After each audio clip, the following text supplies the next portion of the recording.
Assalamualaikum. Welcome to my channel Code Seekers. This is week 1 of the C# Programming Language course. Week 1 में हम जो concepts cover करेंगे वो basic C# programming language के concepts होंगे और वीक 1 में जितना भी हम काम करेंगे वो सारा का सारा कंसोल पे होगा। सबसे पहले हम देखेंगे कि C# प्रोग्रामिंग लैंग्वेज है क्या, इसका स्कोप क्या है और हमने इसी प्रोग्रामिंग लैंग्वेज को क्यों चूज़ किया। उसके बाद हम विजुअल स्टूडियो IDE को एक्सप्लोर करेंगे जो कि हम through out this course use करने वाले हैं। विजुअल स्टूडियो 2019 को हम यूज़ करेंगे इस सारे कोर्स के लिए। उसको आप इंस्टॉल कहाँ से कर सकते हैं उसका लिंक और इंस्टॉल करने का जो प्रोसेस है उस वीडियो का लिंक इस वीडियो की डिस्क्रिप्शन में दे दिया गया है।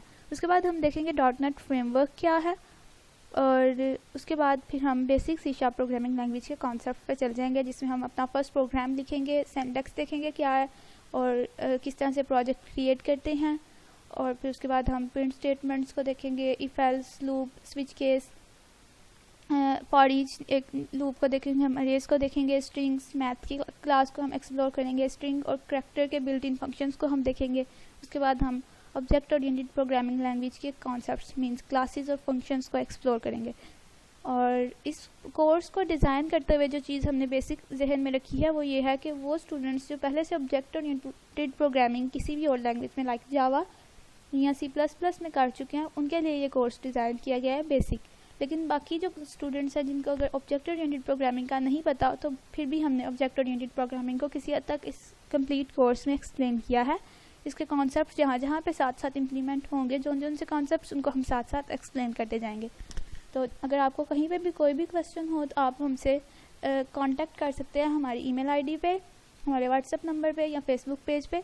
वो सारे के सारे लिंक्स और डिटेल्स इस वीडियो की डिस्क्रिप्शन में मौजूद हैं। तो चलिए अब हम अपनी प्रॉपर क्लास स्टार्ट करते हैं। C# प्रोग्रामिंग लैंग्वेज क्या है ये हम देख लेते हैं। अब C# प्रोग्रामिंग लैंग्वेज 2002 में माइक्रोसॉफ्ट ने इंट्रोड्यूस करवाई थी और इसको रन करने के लिए हमें .NET फ्रेमवर्क रिक्वायर्ड होता है। .NET फ्रेमवर्क क्या है वो हम नेक्स्ट स्लाइड में देखते हैं। C# प्रोग्रामिंग लैंग्वेज को हमने इस कोर्स के लिए क्यों चूज़ किया है, उसकी रीज़न ये है कि C# के बहुत वाइड स्कोप है इसका। हम बहुत ज़्यादा काम कर सकते हैं इस लैंग्वेज के थ्रू। हम डेस्कटॉप एप्लीकेशंस बना सकते हैं, हम कंसोल एप्लीकेशंस बना सकते हैं। डेस्कटॉप एप्लीकेशंस बनाने के लिए भी हमारे पास काफ़ी ज़्यादा ऑप्शंस होते हैं। हम विंडोज़ फॉर्म को चूज़ कर सकते हैं, हम WPF को चूज़ कर सकते हैं। विंडोज़ फॉर्म एंड WPF हम इस कोर्स में सीखेंगे। कंसोल एप्लीकेशंस हम बना सकते हैं और हम वेबसाइट्स बना सकते हैं C# प्रोग्रामिंग लैंग्वेज को एज सर्वर साइड पे यूज़ करते हुए। ASP.NET को हम सर्वर साइड पे यूज़ करते हैं, MVC एंड MEVM स्ट्रक्चर को हम यूज़ करते हैं और वेब एप्लीकेशंस बना सकते हैं। हम C# के थ्रू हम वेब सर्विसेज बनाते हैं, उसके लिए हम .NET कोर यूज़ करते हैं। हम मोबाइल एप्लीकेशन डेवलपमेंट कर सकते हैं C# के थ्रू, उसके लिए हमारे पास Xamarin फ्रेमवर्क है।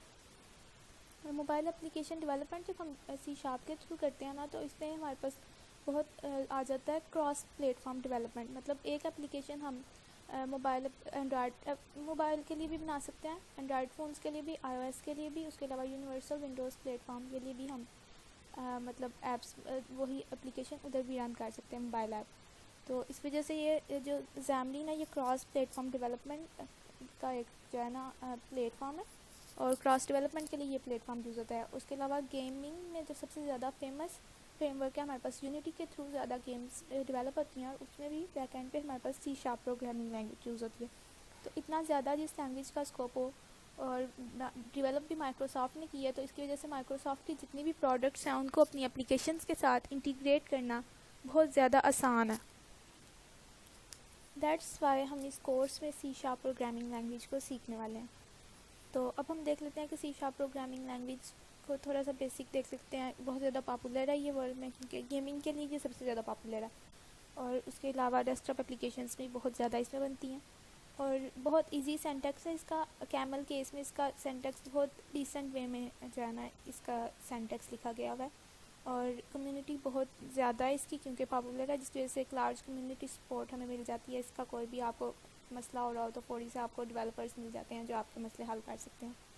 और डेवलपर माइक्रोसॉफ्ट और बहुत ज़्यादा इजी टू लर्न है और ऑब्जेक्ट ओरिएंटेड प्रोग्रामिंग लैंग्वेज है ये। ऑब्जेक्ट ओरिएंटेड मीन्स से क्लासेस यूज़ होती हैं, इसका सारी की सारी कोडिंग क्लासेस के कॉन्सेप्ट को यूज़ करते हुए होती है और जो है ना क्लासेस के थ्रू भी हम अपने कोडिंग भी सारी हमारी बहुत इजी टू अंडरस्टैंड हो जाती है। क्लासेस एंड फंक्शंस यूज़ हो जाते हैं, फिर रीयूज़ करना अपने किसी भी कोड को बहुत ज़्यादा आसान होता है। हम अपनी DLLs मतलब लाइब्रेरीज़ वगैरह बना के तो एक कोड बहुत ज़्यादा रीयूज़ कर सकते हैं। तो मतलब हमारी डेवलपमेंट कॉस्ट बहुत कम कर देती है अगर हम C# प्रोग्रामिंग लैंग्वेज में कोई प्रोजेक्ट कर रहे हो तो। और C# प्रोग्रामिंग लैंग्वेज का सिंटैक्स हमारे पास C++ और जावा से बहुत ज़्यादा मिलता है। इवन जावा डेवलपर्स तो कहते हैं कि बस जावा के जो है ना सारे काम को थोड़ा सा सिंटैक्स चेंज करके, सिंटैक्स कैमल केस करके तो आपने C# डेवलप कर दिया। हालांकि ऐसा नहीं है, लेकिन ये कि C# का सिंटैक्स इस हद तक जावा से मिलता है, इस वजह से जावा डेवलपर्स ये कहते हैं। तो C# और जावा से बहुत मिलती जुलती है, इसलिए इसको ईजी सीखना और किसी भी लैंग्वेज से इस पर स्विच करना या इससे किसी और लैंग्वेज पे स्विच करना बहुत ज़्यादा आसान है। तो उसके बाद हम देख लेते हैं कि .NET फ्रेमवर्क क्या है। .NET फ्रेमवर्क सॉफ्टवेयर फ्रेमवर्क है which is designed and developed by Microsoft. .NEट फ्रेमवर्क एक्चुअली वर्चुअल मशीन है, मतलब अब C# के कोड को एग्जीक्यूट करने के लिए, कंपाइल करने के लिए हम लोग जो है ना .NET फ्रेमवर्क यूज़ करते हैं। और सिर्फ C# को नहीं, उसके अलावा हमारे पास माइक्रोसॉफ्ट की एक्चुअली .NET फ्रेमवर्क 11 लैंग्वेजेस हैं जो माइक्रोसॉफ्ट ने डेवलप किया है, जिनको सपोर्ट करता है। उसके अलावा टोटल 60 लैंग्वेजेस हैं जो .NET फ्रेमवर्क को सपोर्ट करती हैं, जिनके तो उनमें से जो 11 हैं उनको हम आप इसमें लिंक करके एक दूसरे के साथ यूज़ कर सकते हैं। लाइक हम C# और VB.NET को कलेक्टिवली यूज़ कर सकते हैं। उसके अलावा हमारे पास J#.NET है, हमारे पास F#.NET है, C++.NET है। तो ये सारी लैंग्वेजेस एक दूसरे के साथ मतलब एक ही मतलब इन सारी डिफरेंट लैंग्वेजेस में कोड करके आप एक ही प्लेटफॉर्म के ऊपर उसको कंपाइल कर रहे हैं, उसको एग्जीक्यूट कर रहे हैं। तो ये सब .NET फ्रेमवर्क के थ्रू होता है। और .NET फ्रेमवर्क के थ्रू हम वही सारी जो मैं बता रही थी पीछे स्लाइड में कि हम वेब एप्लीकेशंस बना सकते हैं, हम डेस्कटॉप बेस्ड एप्लीकेशंस बना सकते हैं, हम वेब सर्विसेज बना सकते हैं।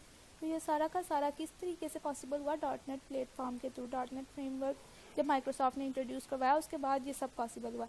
.NET फ्रेमवर्क एक्चुअली हमारे पास अब विंडोज़ में बिल्ट इन हमारे सपोर्ट होती है। .NET फ्रेमवर्क हमारे पास विंडोज़ के साथ ही आता है। उसके बाद अगर हम Visual Studio इंस्टॉल कर लें तो Visual Studio वो सारी हमें जो कंपोनेंट्स चाहिए होते हैं वो एक ही प्लेटफॉर्म पे प्रोवाइड कर सकता है, जिसके थ्रू हम एक ही प्लेटफॉर्म में Visual Studio को यूज़ करते हुए उसके साथ .NET फ्रेमवर्क के थ्रू डिफरेंट एप्लीकेशंस बिल्ड कर सकते हैं।